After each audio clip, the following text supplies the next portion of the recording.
Hi, Alan Cox here. A while back, I recorded a video on the methods of retention we have available to us in Microsoft Purview. We talked about retention policies, retention labels, the legacy MRM, so message records management that is designed exclusively for Exchange Online is considered legacy, although I still find plenty of use cases for that, and we'll talk about that. But what I decided to do was kind of do a mini series on each of those methods in its own video. And I don't think each one will take a long time, but I'm hoping to give you some bit of information, some nugget that maybe you've not heard before that might be helpful to you. And so that's kind of what we're going to do over the next few videos. And so today I'm going to start with the highest level of retention. That is retention policies. It is more at the container level. So it retains a mailbox, a SharePoint site, OneDrive location, etc., versus getting down into the item level. So that's going to be our topic today is data lifecycle management, retention policies. Let's get started.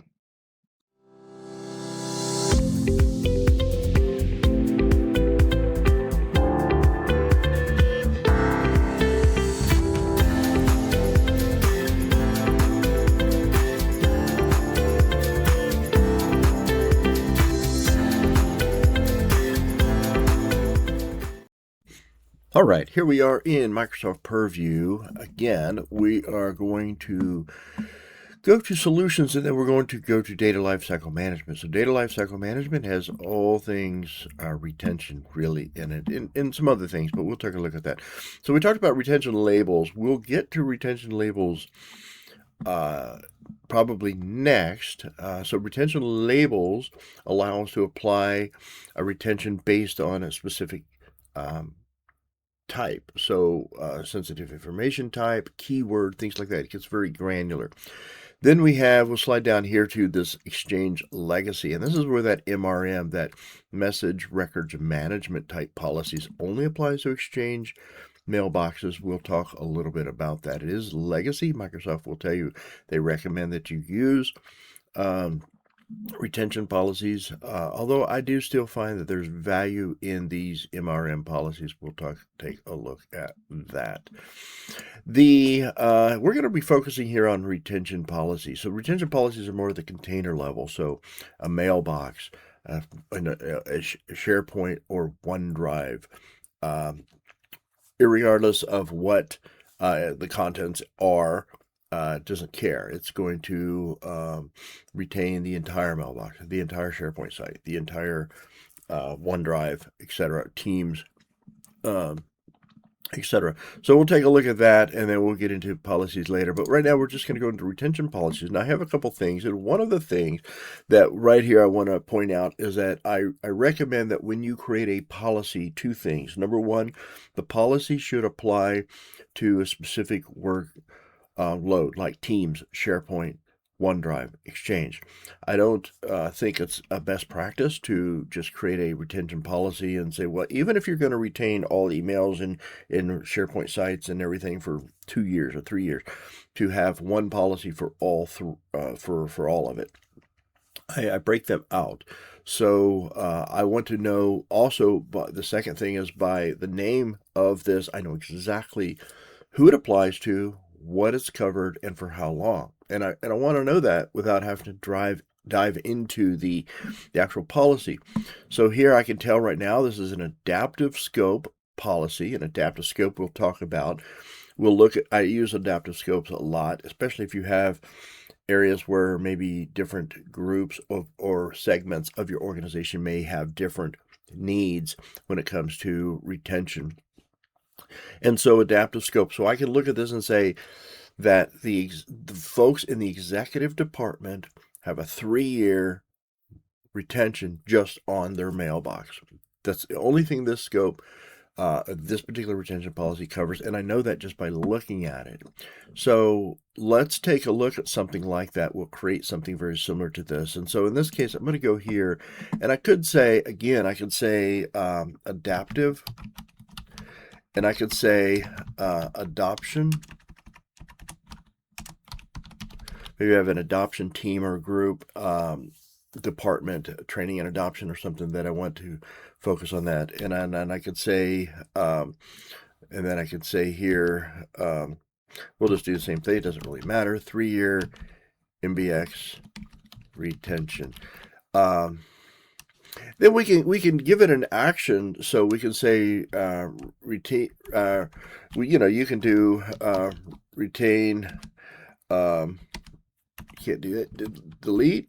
So that tells me exactly what's happening there. So we're going to 3-year retain, after that delete.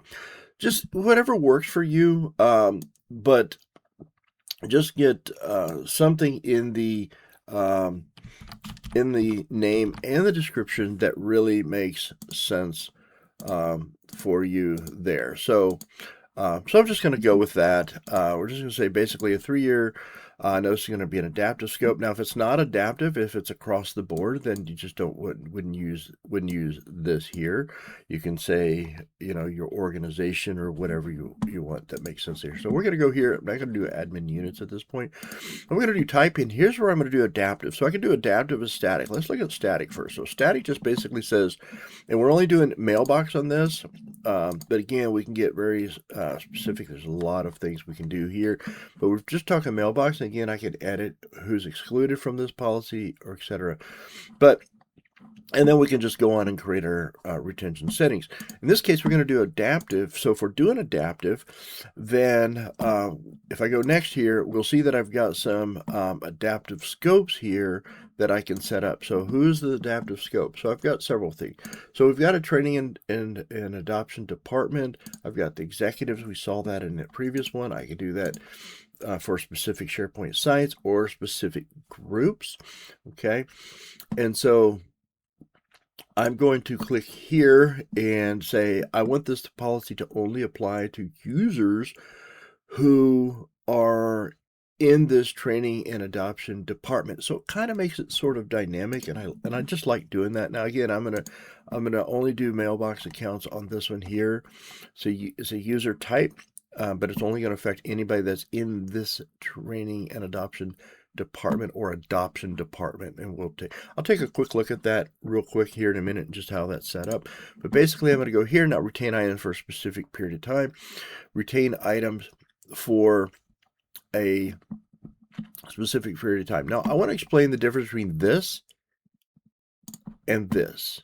Okay, so this is a retain item for a specific period of time from when the item was created. We're talking about mailbox here, so we wouldn't do the modified. That's typically what I might do if I'm doing SharePoint or Teams or OneDrive. But in this case, I'm going to do from when it was created, so it's an email. And here we said 3 years, right? So I'm going to go here, and I'm just going to change this to 3, because that's our policy, what we named the policy, so it makes sense that that's actually what we're doing.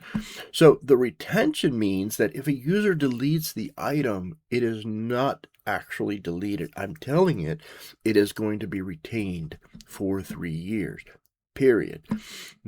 And all the king's horses and all the king's men can't keep that from happening. That means it's discoverable for 3 years. The user may delete it. It looks like it's deleted, but it's not actually deleted. So that's a retention, delete item retention, delete item automatically after that 3 years, but it's guaranteed for 3 years. Now, if I say only delete items that reach a certain age, okay, what this means is that the items will,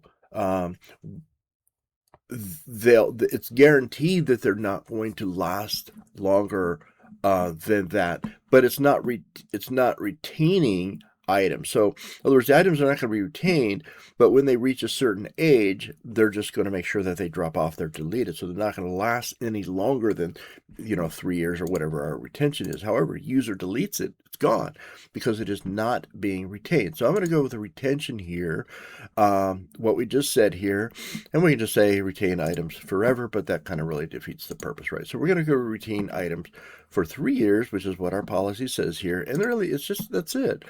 And so it says that items currently older than 3 years will be permanently deleted once you turn on this policy.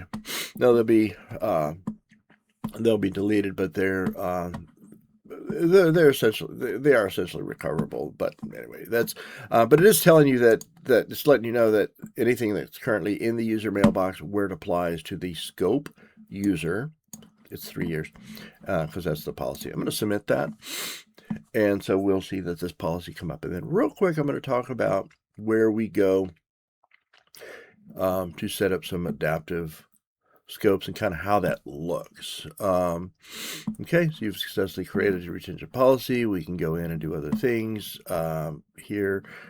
Create a retention label. We're going to do that later, but anyway, we're good here. I'm just say done, and this is going to show up here once it's refreshed. So now we have an adaptive 3-year retention, and then after that deletion. Okay, it's only on mailbox 3 years, and it applies to the it's an adaptive and applies to the adoption user group. Now I'm going to go in here, and I'm going to go to home here, and I'm going to go to settings. This is where we can set these user roles and scopes. So if we go to adaptive scopes, you can see I've got some scopes set up here. I've got that executives department. Okay, that training and adoption department. These are user scopes, and then of course we've got SharePoint sites and so forth. But if I go in here, we'll see that the query is, if I look at the scope details here, it's probably not going to get me any in here just yet. It does take, and I just set this up, so it is going to take a little bit of time. Yeah, there's not any there right now. But if I go to adaptive scope here, let's jump into executive department. If we look at the query here, and by the way, when you create the scope, it's real simple. You just give it a query of department, title, just any number of things. We're not really going to go into a deep dive of adaptive scopes, but just how they work a little bit is it's looking for that department that I have in my attribute in Entra ID. Now, here we'll see that this is part of an executive, and I ask for details. Who are members? I'm a member of that, so that would apply to me. And if I were to go to my mailbox, it will actually show that I have. I'm going to go here, and we shall see that I've got that policy right here. It tells me what policy I have. So that is how we create a pretty simple policy, retention policy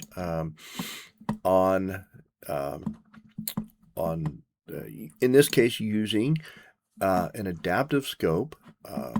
So it's applying to certain segments of users. We don't have to do that. We can apply it just across the board.